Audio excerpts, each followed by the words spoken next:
Well, hello there, and welcome to day 19 of A Film a Day with me, Jordan Woodley. Today I saw the 2018 film The Wife. Although technically it's 2017, I was looking it up, it was released at the Toronto Film Festival in 2017, but the reason I think of it as a 2018 film is because Glenn Close herself was nominated for a Best Actress and lost to Olivia Colman, who then acknowledged the fact that she thought Glenn Close should have won that year. And I can see why. The Wife is... So it's a film about a man and his wife are waiting for the call from the Nobel Committee, which they then get to tell him that he has won the Nobel Prize for Literature. And he, of course, is excited and starts jumping on the bed. And what you see in her is initially anticipation, excitement, joy, empathy, and then a range of micro emotions that shows the range of an actor. Like, she shows emotions that, as an audience member, when you first see that opening scene, you don't really know how to process, you don't really understand why she's reacting in the way that she does, and why it would go from one reaction and evolve into a completely different. And it's that kind of performance that really demonstrates her ability in the film. So the film then charts their journey to Stockholm to go to the ceremony and, of course, receive the award. It's then intercut with flashbacks of her as a younger woman, as a student, meeting him as a professor, and an affair that takes place. And you learn about... It's difficult because, again, this is one of those films where I feel like if I go too far into it, I will jump into spoiling it very quickly, whilst also wanting to talk about the themes. But needless to say, his success is very much built on her in a number of key ways. It reminds me a lot of the Tim Burton film Big Eyes, but where Big Eyes is very Tim Burton and eccentric, this film plays it very subtle. It's very much about subtext. You know, we see the family dynamic between Jonathan Pryce, Glenn Close, and their two children. Well, the daughter we don't see too much of. In the context of the film, she's pregnant and doesn't travel with them, but we see the son, who is trying to be a writer, but is very demonstrably damaged in some way.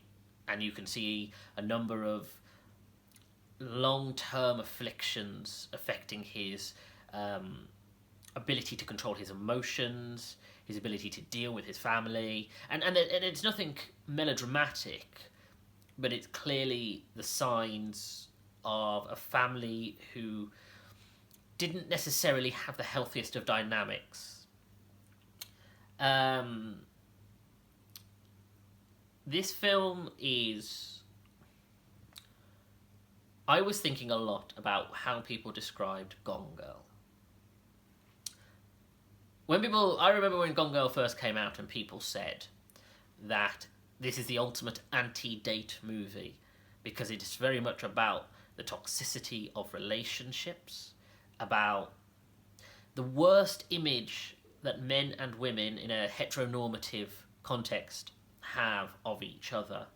That men are stupid, boring, impulsive, and selfish, and that women are sociopathic, shrewish, manipulating, and cold. But whereas Gone Girl, and it does have all those elements, and it's definitely not the film that you'd want to take on a first date, because you leave thinking, oh wow, all relationships are damaged, and people are just inherently bad to each other, and no relationship should ever exist. But whereas Gone Girl does it in a very over-the-top stylized, it looks cool. You can tell that it's a novel adaptation. Frankly, so is The Wife, but a much more thrillerish,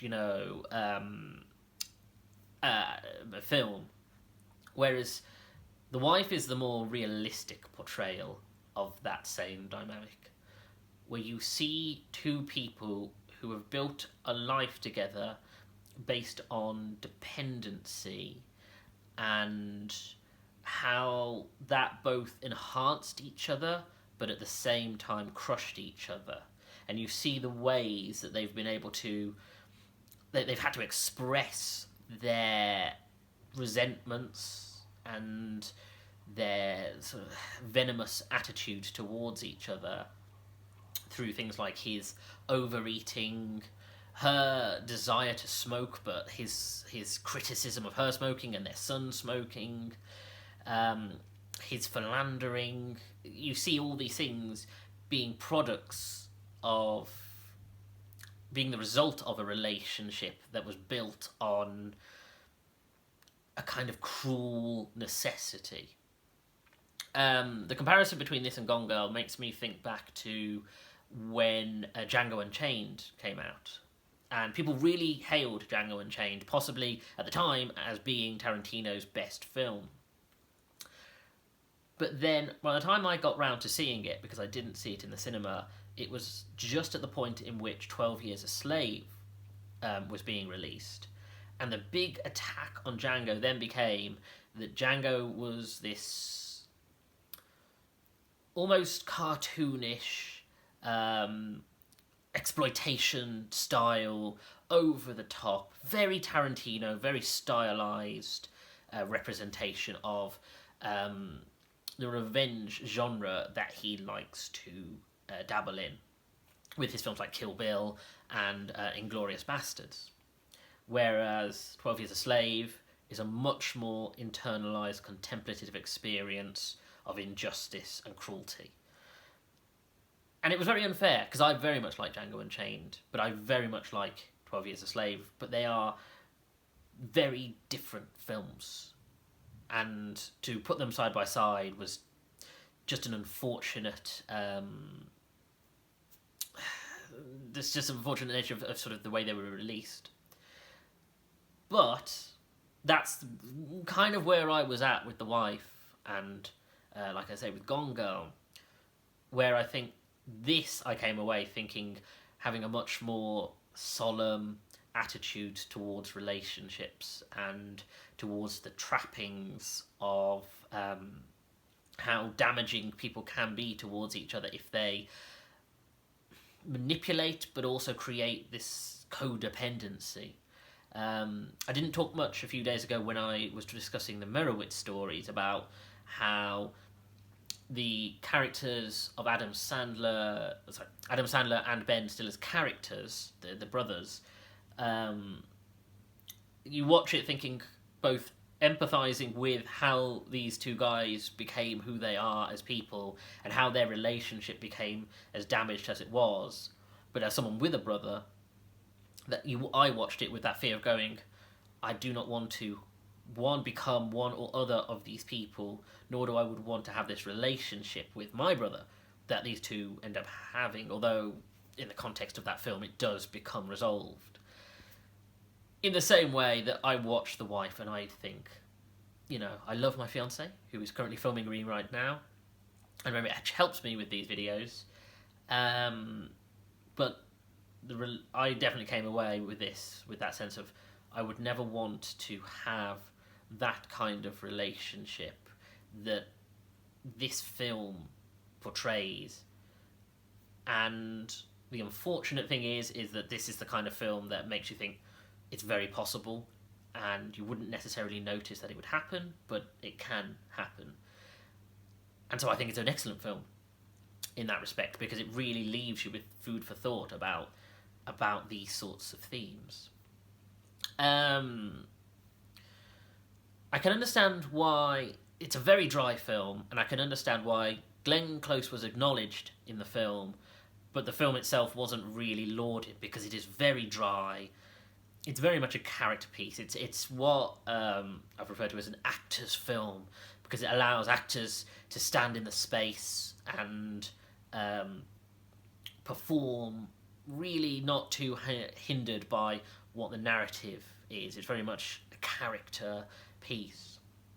The camera work is very good in it, in response of it really focuses on Glenn Close for most of the film, and the way that she interacts with her husband, her son, the wannabe biographer who is sort of tailing them, and sort of the people around them. But also you see the face she puts on for them, for each of those different people, but then also the micro emotions happening when she reacts to things. Jonathan Pryce should also be acknowledged, because he again shows real range in this, where he, possibly not to the same degree that she does, but he shows this sense of someone who, to the public, is this, scholarly, well-spoken, intellectual who has written wonderful books, but really, as soon as a situation isn't, he isn't in his comfort zone, he immediately becomes this doddering, self-conscious buffoon character. And the fact that he's very aware of that, and the fact that he kind of hates himself for that, and he almost hates and takes it out on the people close to him for that. Not in a, again, melodramatic, soap operatic way, but more in a, again, microaggressions, micro-emotions, subtle undercutting of people, or character assassinations, and both of them really give strong performances. And I genuinely think it was a solid film for those reasons. Should Glenn Close have won the Best Actress? Quite possibly. There's a case to be made that that the Oscars do veer toward more career-centric acknowledgements. So sometimes it's someone's time, and so maybe it was her time. But I do think The Favourite was a very strong piece, and I do think it was the perfect point of Olivia Colman's career to receive that award, to propel her from sort of a British indie darling to possibly larger heights, greater heights.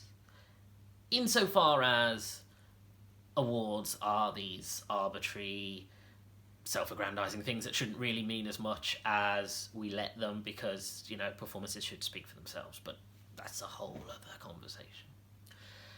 Anyway, thank you for joining me. I'll see you again tomorrow. Take care.